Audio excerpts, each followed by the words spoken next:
Pemirsa, berita tadi terkait polemik satu persilahan terdampak pembangunan flyover Simpang Sekip yang belum dibayarkan dikarenakan terkendala dokumen.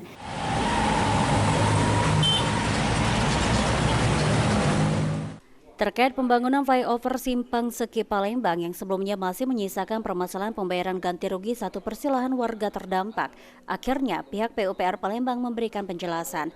Ditemui pada Selasa 21 Mei 2024, Kepala Dinas PUPR Palembang Ahmad Bastari Yusak mengatakan, jika pembayaran satu persilahan warga tersebut belum bisa dilakukan lantaran masih terkendala dokumen kepemilikan lahan.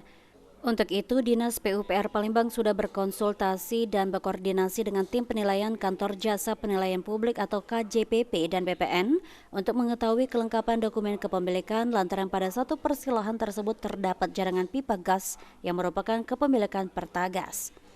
Ditegaskan Ahmad Bastari, jika dokumen kepemilikan sudah lengkap dan pengkajian sudah selesai, ganti rugi satu persilahan tersebut akan segera dibayarkan. Ya, kami sudah koordinasi, itu nanti kita koordinasikan ke camat.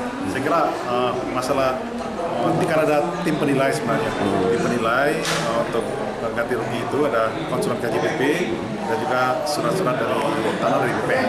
Kalau selama itu suratnya ada dan dinilai oleh KJPP, maka dibayarkan ganti rugi.